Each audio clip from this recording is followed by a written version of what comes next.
Assalamualaikum warahmatullahi wabarakatuh. Kembali lagi bersama saya Iwan Setiawan. Nah, untuk video sekarang saya tidak ada kegiatan mendaki, jadi untuk sekarang saya akan berbincang dengan teman saya sendiri yang sudah saya anggap sebagai kakak, master dalam bersepeda dan ya begitulah Mang Denny. Sehat mungkin? Alhamdulillah sehat, brother. Alhamdulillah. Kumaha sebaliknya nih? Alhamdulillah sehat. Alhamdulillah sehat. Jadi gimana? Sekarang akan berbincang tentang hal apa gitu? Bisa tentang sepeda, Sepeda. pendakian juga boleh. Mungkin kalau untuk pendakian saya pemula ya. Kalau di Pemula. dunia sepeda oke lah. Tapi kan kalau dalam hal fisik kan luar biasa kan. Insya Allah. Jadi Kalau fisika kita dari kecil sampai besar sering olahraga lah, berlatih. aman berlatih ya. Jadi Aman, tetap terjaga ya. Alhamdulillah terjaga sehat. Yang penting sehat lah. Nah, sekarang kita bahas saja tentang mendaki saja ya. Jadi kan kegiatan untuk goes sudah berkurang. Ya maksudnya dalam grup ya. Ya, Lebih ke kita lebih ke mendaki, ya betul. hiking ataupun camping ya. Nah, jadi mungkin sekarang Kang Denny akan bercerita tentang soal pendakian waktu kemarin kita berdua, sendiri. Yang bertujuh. Oh, grup ya? Grup Oh, grup besar. itu yang ke pas kemana? Yang ke Gunung Gede. Gunung Gede. Gunung Gede. Jadi itu mau bercerita tentang apa perjalanan atau gimana? Perjalanan mungkin ya ada cerita sedikit mistis ya yang saya alami, tapi mungkin kebanyakan yang saya ceritain ada yang banyak yang tidak percaya. Cuman saya ada unek-unek sedikit di sini di podcast ini mungkin lebih bisa ceritanya lebih santai lah, lebih jelas gitu. Siap. Jadi gimana mau bercerita seperti apa? Oke, dimulai saja, Melin. Oke, terima kasih untuk kesempatan malam ini sudah berkunjung jauh-jauh ke negara Cisitu ya. Dari Pasteur ke sini, ya saya bersyukur punya teman dalam pendakian ini. Sebenarnya saya basicnya itu dulu dari pramuka. Untuk camping sendiri sebenarnya saya nggak suka ya. Maaf, Mungkin ya. di pramuka waktu kelas berapa? Pramuka saya dari SD. Dari SD. Dari kalau namanya dulu SD itu penggalang, siaga, terus pembina gitu kan.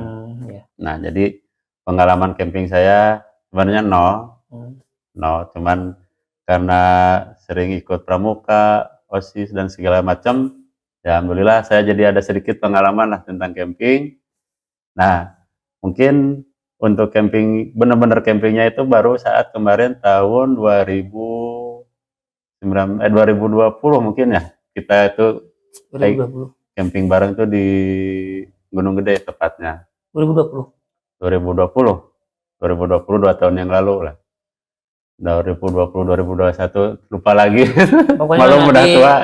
Nanti dilihat di keterangannya. Nantilah ada di channel saya di Yusuf Denny. Oh iya. Nanti dicek aja situ. Betul. Mang Denny, Kang Denny juga ini punya channel YouTube @Yusuf Denim ya. Ya, @Yusuf Denim di Instagram juga sama @Yusuf Denim. Jadi buat para pemirsa atau penonton bisa kunjungi langsung ke YouTube channelnya Yusuf Denim. Ya. Oke, lanjut. Oke. Mungkin awal ceritanya saya dulu, sebelum cerita masuk ke cerita Gunung Gede dulu ya, ini saya cerita tentang camping dulu nih. Jadi saya itu ke orang-orang yang lihat camping itu, sebenarnya saya itu ngiri, ada rasa iri lah. Karena iri bukan dalam artian benci. Jadi iri dalam artian saya tidak mampu. Ya kan? Iri karena tidak mampu kan? Bentar, tidak mampu apanya itu dah? Ya mungkin dari waktu. Oh, waktu. Dari finansial. Soalnya kan kalau dari fisik kan enggak lah pasti. Kalau dari fisik ya, kalau basic dari olahraga saya sih kuat gitu kan. Cuman untuk dari segi finansial dan segi waktu, mungkin karena kesibukan juga udah berumah tangga, ya saya itu untuk camping itu benci lah, bukan benci, iri lah gitu kan. Lihat orang lain bisa, kok saya nggak bisa gitu ya. Pada saat ya. Sebentar dipotong, baru kali ini Kang Denny curhat di sini ya. Jadi waktu kemarin-kemarin mah boro-boro curhat. Nah sekarang dijelaskan kenapa tidak suka camping, kenapa bilang ngapain camping capek-capek, nyiksa Nah, badan. Nah, ya, yang saya dipikirkan itu seperti itu. Jadi ngapain sih camping-camping di rumah kan ada kasur empuk ya Nah. enak, ada makanan enak, Nah. makan tinggal makan, tidur tinggal tidur. Ini kan bawa tas gede-gede, udah mah kehujanan, kepanasan, ngapain gitu kan capek-capek. Saya dulu berpikirnya seperti itu terus terang. Dan saya kan fokusnya di olahraga sepeda. Kalau sepeda kan istilahnya kita ada bonus ya. Ya. Kalau udah nanjak ketemu podoran kan ya. asik gitu Asik, kan. asik, asik. Tapi kan kalau hiking atau misalkan camping, paling kita bengong, lihat pemandangan, udah kesannya jenuh gitu kan, bosan. Nah, singkat cerita, saya dari 2014 kan, saya aktivitasnya goes terus. Sampai 2018, 2019 akhir kan, karena corona tuh, vakum. Nah, kebetulan saya juga punya komunitas juga di sepeda, yaitu sepedanya Gohen. Goes, happy, selfie, nepi ngopi. Oh, Jadi kita goesnya santai, yang Nah. penting banyak ngopinya lah gitu. sedikit cerita, saya juga kenal dari sepeda itu bukan dari asalnya bukan Kang Denny, tapi Kang Arif, konsepnya komunitas sepeda Bandung. Tapi dari berkembangnya cara goes sampai jarak dekat sampai jarak jauh dari grup Gohen. Jadi sedikit bukan sedikit, banyaknya Kang Denny itu lebih mengajarkan ke teman-teman yang ada di grup di Gohen, lebih apa, meningkatkan fisik sampai touring jauh jauh-jauh ya. Jauh Paling jauh kemana? paling jauh kalau untuk touring ke Brebes. Bukan dari grup Oh, dari Gohen. grup itu ke Pantai Jayanti. Pantai Jayanti, Santolo, sampai finish lagi ke Bandung. Itu berapa orang sih Rob? Itu 25 orang. 25 orang. Goes dari Bandung ke Pantai Jayanti, Pantai Santolo, Ranca Buaya dulu, Buaya, baru Santolo. Ngeri kan? Nah, ini berkat dari Kang Denny. Halaman Jadi bersama. lebih mengajak teman-teman, ayo goes kemanapun. Jadi kita lebih kuat, lebih berpengalaman dari segi fisik maupun dari mental ya. Oke, lanjut. Oke, nah, mungkin itu sedikit cerita dari goes dulu ya. Nah, setelah tahun 2021 ada di grup kan, saya diajakin waktu itu karena kebetulan yang teman-teman goes saya itu pencinta alam, bukan pencinta alam, pendaki. Para pendaki lah, walaupun istilahnya bukan pendaki profesional, tapi mereka sudah melanglang buana minimal di Jawa Barat dan Pulau Jawa yang lainnya gitu. Nah, singkat cerita saya diajak malam-malam di WA sama teman saya, sahabat saya. Sebutin jangan namanya ini. Sebutin aja. Oke, namanya Kang Dadan ya. Mudah-mudahan nonton nih Kang Dadan nih. Nah, saya di WA waktu itu, mau ikut nggak? Katanya ke Gunung Gede. Nah, cerita tentang Gunung Gede, saya itu punya sedikit memori dari uak saya. Uak saya itu seorang insinyur pertanian. Nah, dia itu pernah cerita tentang Gunung Gede itu, dia observasi, terus mengembangkan pertanian dan mungkin tumbuh-tumbuhan yang langka lah gitu ya. Dan katanya di sana suasananya bagus, alamnya masih alami ya. Saya sedikit tertarik sedikit, tapi itu waktu saya masih kelas 3 SMP. Saya udah tahu tuh cerita tentang Gunung Gede itu dari SMP itu udah tahu. Ditambah lagi cerita kakak kelas saya waktu di Paskibra, waktu di SMA, cerita lagi tentang Gunung Gede itu. Katanya itu ada sabana apa namanya? Edelweiss, terus ada air panas, ada puncak segala macam, itu pokoknya bagus. Ya karena itu tadi saya jadi timbulnya ngiri karena tidak mampu secara finansial dan waktu. Kalau secara fisik ya saya udah punya pengalaman lah untuk jalan jauh gitu kan, perjalanan jauh. Nah, singkat cerita, saya oke kan, oke saya ikut. Nah, di situ kan saya sedikitnya panik. Dalam artian panik, kan harus siapin waktu, harus siapin finansial, biayanya berapa, logistik juga, terus perlengkapan juga saya kan belum lengkap waktu itu kan. Nah, direkomendasikan sama Kang Iwan sendiri nih. Katanya dirental aja udah ada banyak. Oke, saya cek rental, oke. Akhirnya saya banyak yang dirental tuh, ada carrier, ada sleeping bag, trekking pole, terus play seat, pokoknya perlengkapan semua lah. Baru punya kompor waktu itu, masih punya kompor yang kotak itu yang biasa lah, yang murah meriah. Yang harga 60 ribuan. Nah, bukan, saya dapatnya 35.000. Parah itu lebih parah. Saya waktu dapatnya di acara Lazada apalah gitu ya. Diskon promo lah. Saya dapatnya 35.000 tuh, beli 3 langsung. 3? Iya, saya kasih ke mertua saya. Untuk kakak ipar saya, terus saya sendiri pakai. Kirain buat stok ini. Bukan. Oke, singkat cerita saya packing semua. Nah, berangkat itu waktu hari Jumat ya waktu itu. Hari Sabtu. Hari Sabtu jam 3 subuh. Saya nginep di rumah Kang Iwan kan. Iya. Untuk mempersingkat waktu, saya nginep di Kang Iwan. Oke lah. Saya udah dapat izin dari istri. Terus anak-anak juga udah ngizinin. Saya berangkat. Berangkat tuh kita jam 3 subuh kan ya. Berangkat sambil nunggu teman-teman yang lain. Kita berangkat tuh 7 orang. 7 orang. Saya sebutin namanya ya, satu-satu saya masih ingat nih. Kang Dadang, Kang Iwan Gunawan, Kang Epul, Fendi, terus Abbas, saya sendiri, Kang Iwan. 7 orang kan. Nah, dari 7 orang itu kita daerahnya kan pisah-pisah nih. Ya. Kita kan ada yang saya dari Dago, Kang Iwan dari Pasteur, yang lain dari Cimuncang, ada lagi yang dari Ciroyom. Nah, singkat cerita di perjalanan itu nggak ada apa-apa. Di perjalanan di mana? Perjalanan selama naik mobil. Oh, naik mobil. Naik mobil, kita bertujuh, logistik udah siap, kita nyampe base camp itu sekitar jam 6 pagi ya, kalau nggak salah. Base camp jam 7. Jam 7 ya, jam 7. Berangkat jam 8 kan sarapan. Nah, nyampe itu jam 7.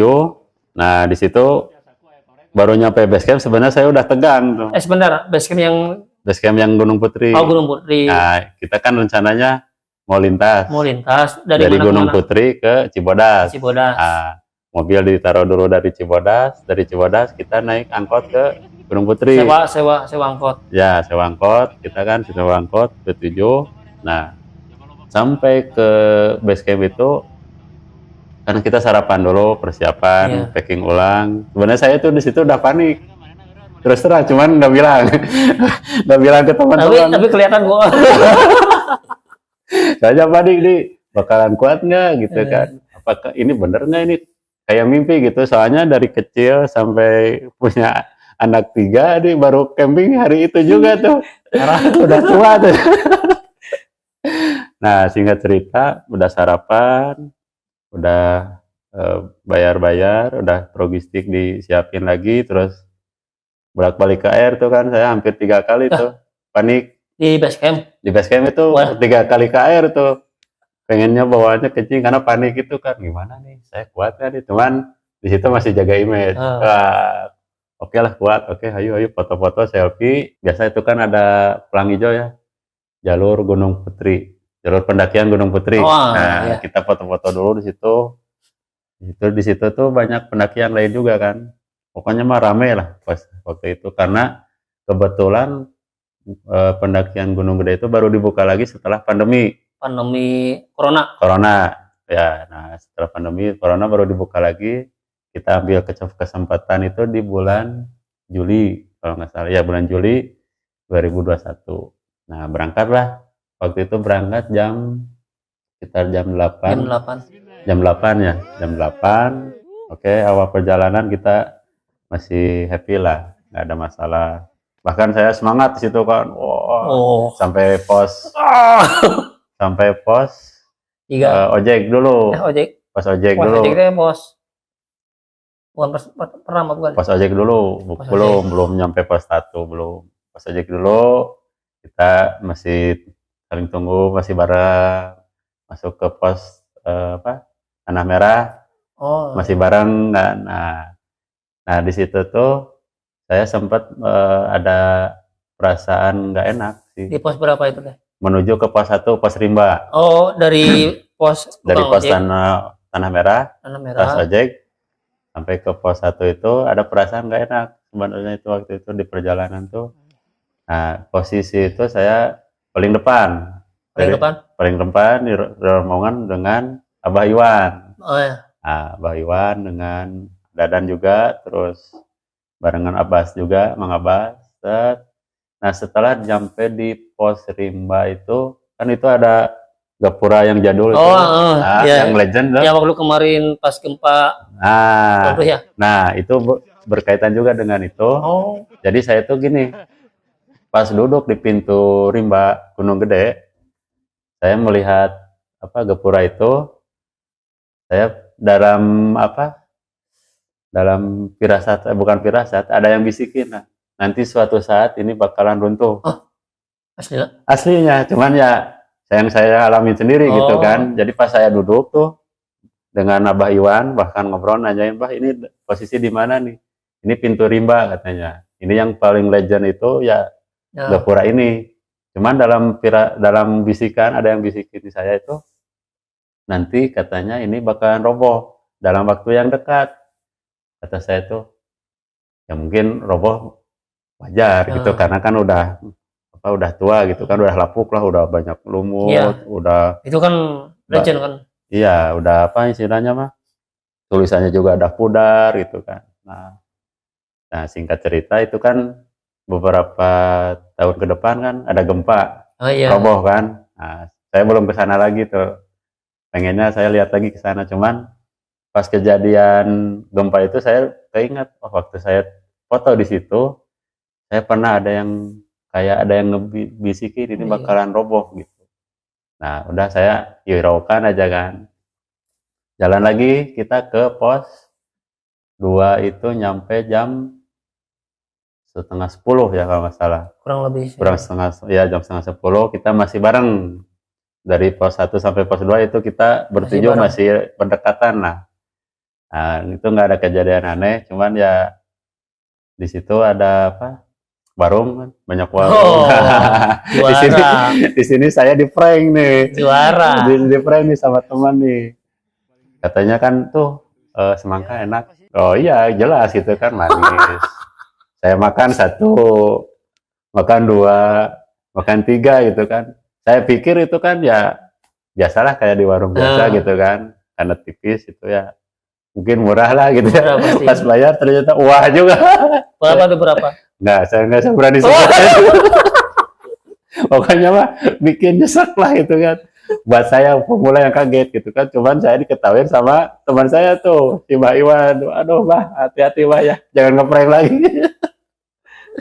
Nah singkat cerita di pos 2 itu kita istirahat, break sekitar 15 menit lah. Jalan lagi menuju pos 3. Nah di pos 3 ini nih, saya udah mulai ketinggalan rombongan. Ketinggalan rombongan, posisi yang kita kan bertujuh. Kan kalau ke gunung katanya nggak boleh ganjil. Nah, ternyata ya nggak boleh ganjil itu sebenarnya bukan mitos sih. Jadi lebih nggak ada teman nantinya gitu kan. Jadi yang berempat itu mereka duluan.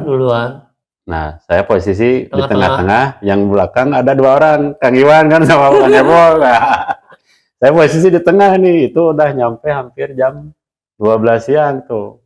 Itu kan pas mau masuk ke duhur, pas jam makan siang kan. Kok saya tuh, mereka nggak istirahat, nggak break gitu kan, jalan udah mulai nanjak tuh dari pos 3 ke pos 4. Nah, saya berusaha nyusul, ternyata fisik udah nggak kuat, perut udah lapar. Pas lihat masih jauh gitu kan, teman-teman udah jauh, cuman banyak pendaki yang lain untungnya Iya. gitu kan. Rame. Ramai lah waktu itu. Walaupun itu kan kalau sama yang nggak kenal kurang kurang dekat lah ngobrolnya juga kan seperlunya gitu. Nah, untungnya saya terselamatkan yang penjual keliling. Iya. Penjual keliling. Jadi ada bapak-bapak yang udah agak tua lah, pakai sepatu boot, bawa tas hitam, nawarin nasi uduk, nasi uduk. Nah, saya di situ merasa gimana ya? Kok di gunung ada yang jualan kayak gini gitu kan? Tapi dalam apa? Dalam perasaan, dalam hati saya tuh, saya butuh makan nih. Kalau ngeluarin makanan bisa aja sih yang di dalam carry, Ya. cuman kan Ribet. ribet lah gitu. Nah singkat cerita saya panggil Mang, saya pakai bahasa Sunda, Mang, ayah kene nasi teh, ayah Kang, oh, oke, saya beli satu nasi kuning. Nah, makanlah nasi kuning, saya cari pojokan. Nah singkat cerita saya makan tuh. Nah pas lagi makan banyak yang apa ya namanya, yang nyindir lah. Oh. Bukan, jadi nyindirnya emang bercanda sih, cuman kan makan nasi padang ya. Mewah. Wah mewah nih sudah.